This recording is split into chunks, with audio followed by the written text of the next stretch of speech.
Hey, what's going on, y'all? It's your boy LaRon. We back with another video. You see the thumbnail, see this video's about, so let's get straight into it.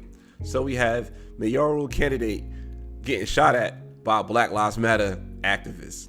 Well, that's what the headline says, right? So we have Mr. Quintez Brown went into an office of Mayoral Candidate Greenberg, pulled out a gun and shot 5 shots at the mayoral candidate. Crazy, right? Luckily nobody got hurt in the incident. Nobody in the office got hit. The mayoral candidate getting hit, and Quintez Brown shot the shots, walked off, and they caught him like 2 blocks later. So I want to play the news clip from the local news about this incident. Then after that, I want to play some raw footage of him getting actually bailed out. Then the news footage speaking about him getting bailed out. And during those clips, I'm gonna give my commentary of what's going on. If you want to see these news clips in the entirety, I'll put links in the description so you can watch it on your own. However, I'm gonna just play it and give my 2 cents throughout the whole clip. So let's get into it, man. This is crazy. A man accused of a shooting at a mayoral candidate in his campaign office just Monday has pleaded not guilty. Right now, Quintez Brown is behind bars on $100,000 cash bond, charged with attempted murder and 4 counts of wanton endangerment. Police say the community. All right, I'm not gonna lie. If somebody going to a mayoral candidate office and shoots at a candidate, should he get bond? I mean, I know he didn't kill him, but he did shoot at him. Let's continue. The activist targeted Craig Greenberg inside the Butchertown Market building by walking into his office and firing 5 shots in his direction before he took off running. Brown appeared in court this morning through video conference and was given a no-contact order with Greenberg, any of his employees, and those working at the campaign office, as well as that location. He's also not allowed to carry a firearm. Brown's lawyer told the judge his prior criminal history is lacking any real danger to the community.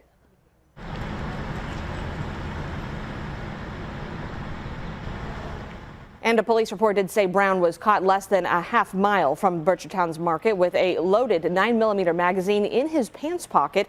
The bag he was carrying had a 9mm Glock handgun and additional magazines. The report says. So he came there with 2 guns and extra ammo. I think his intentions, this is my opinion though, his intentions was not just to shoot at one person. You know what I'm saying? His intentions was to shoot up the place. I'm not sure what this candidate's about, but Mr. Brown is not feeling what this candidate's about, clearly, because he went there with not 1 gun, 2 guns, and extra ammo. Surveillance cameras in that building helped police identify him immediately. Brown will be back in court on February 23rd. A man walked into our office. When we greeted him, he pulled out a gun, aimed directly at me, and began shooting. Craig Greenberg there and his team obviously shaken by what happened yesterday. He says as soon as Brown approached his office with a gun, one of his team members slammed that door shut and barricaded them inside with tables and desks. A single bullet came close enough. It actually grazed Greenberg's clothing, but he was unharmed. All right, so you see that happening. Now, this is the raw footage of somebody, well, I say raw footage like it's exclusive, but it's like somebody's cell phone footage of the bailing out process of Quintez Brown. So you see that you got this woman here with the Angela Davis shirt on, and you have the people working behind the desk helping out with the bail process to get this man out after he tried to attempt to murder a mayoral candidate. Mr. Brown had no further violations of the law, no contact with the alleged victims, not to be on the property of the victim's residence. Once this is posted, HIP, no contact with employees and campaign staff. Jennifer 631. No contact with place of violation, no contact with the victim's residence. Okay, any violations of those, along with not making the future court dates, could cause the bond money to be forfeited.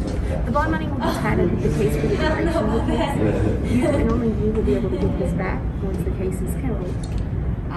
Depending on whether it closes here in district or circle is where you'll go with the receipt you'll receive at the end of this transaction and get your money back.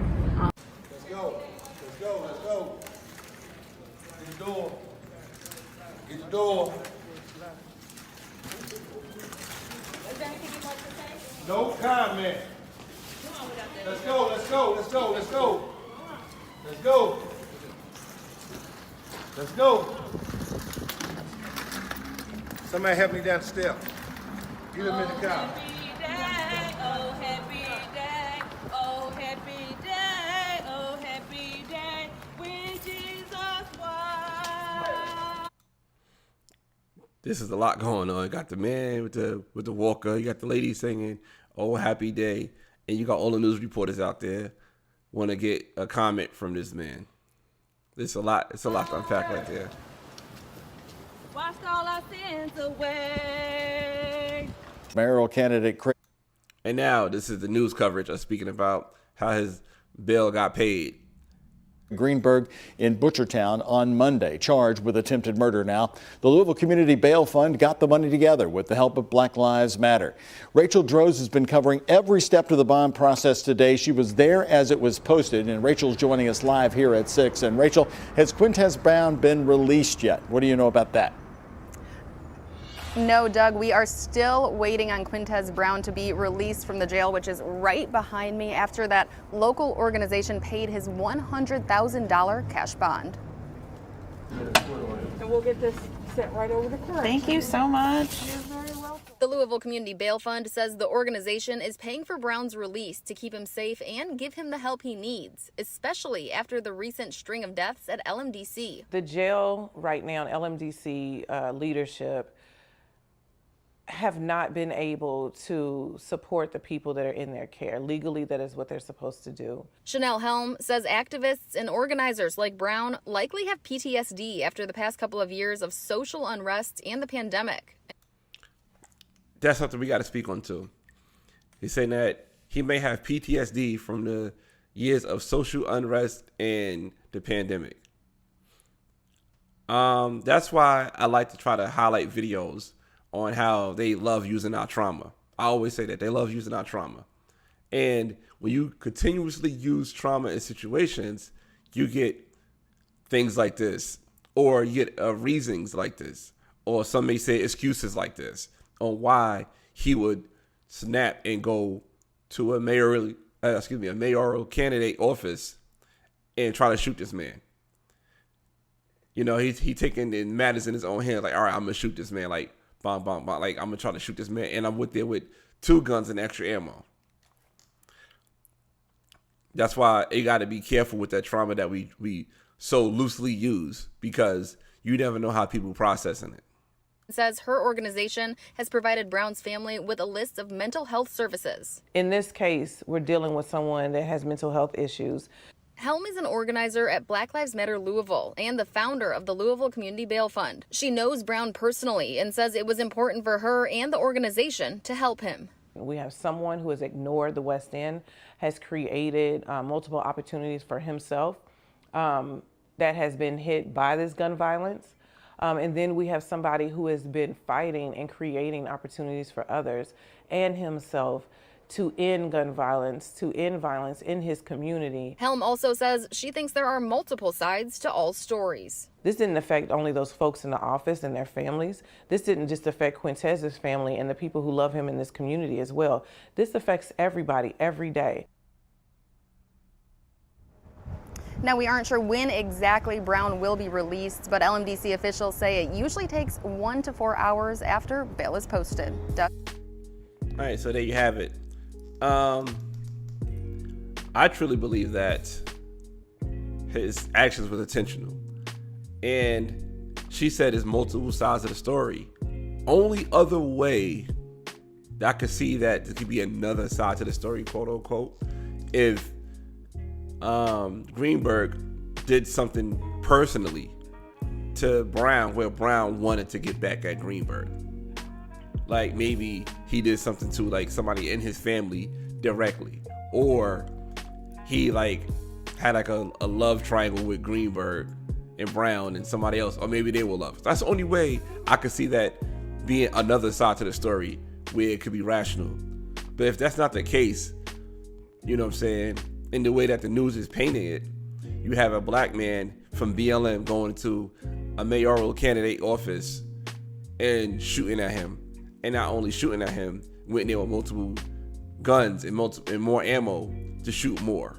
That's just a bad look on all parties. But what's your thoughts on this, man? I think it's a bad look for Black Lives Matter to be attached to this. I think it's a bad look for Quintez Brown to doing something like this.